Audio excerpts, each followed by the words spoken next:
লাভজনক রাষ্ট্রায়ত্ত সংস্থাগুলিকে বেসরকারীকরণের বিরুদ্ধে আগামী 26শে নভেম্বর ধর্মঘট সফল করুন। লাভজনক রাষ্ট্রায়ত্ত সংস্থাগুলিকে বেসরকারীকরণের বিরুদ্ধে আগামী 26শে নভেম্বর ধর্মঘট সফল করুন। আগামী 26শে নভেম্বর দেশব্যাপী ধর্মঘট সফল করুন। অবিলম্বে শ্রমিক বিরোধী আইন বাতিল করতে হবে। অবিলম্বে শ্রমিক বিরোধী আইন বাতিল করতে হবে। অবিলম্বে কেন্দ্রের বিজেপি সরকারকে কৃষক বিরোধী সমস্ত আইন বাতিল করতে হবে। কেন্দ্রের বিজেপি সরকারের জনবিরোধী নীতি মানছি না, মানব না। কেন্দ্রের বিজেপি সরকারের জনবিরোধী নীতির বিরুদ্ধে আগামী 26শে নভেম্বর দেশব্যাপী হরতাল।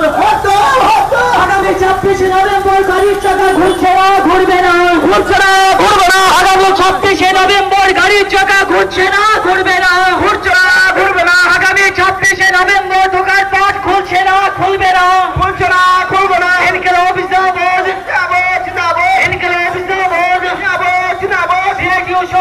ট্রেড ইউনিয়নের ডাকে আগামী 26শে নভেম্বর ধর্মঘট সফল করুন।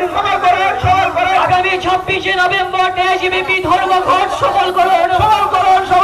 হাইকোর্ট আইনে এরকম পরিবারগুলিকে মাসে 7,500 টাকা নগদ প্রদান করতে হবে। হাইকোর্ট আইনে এরকম পরিবারগুলিকে মাসে 7,500 টাকা প্রদান করতে হবে। 200 দিনের কাজের বরাদ্দ করতে হবে। গরিব পরিবারগুলিকে মাসে 10 কেজি খাদ্যশস্য বিনামূল্যে দিতে হবে। লাভজনক রাষ্ট্রায়ত্ত সংস্থাগুলিকে বেসরকারীকরণ করা চলছে না, চলবে না। লাভজনক রাষ্ট্রায়ত্ত সংস্থাগুলিকে বেসরকারীকরণের বিরুদ্ধে আগামী 26শে নভেম্বর ধর্মঘট সফল করুন।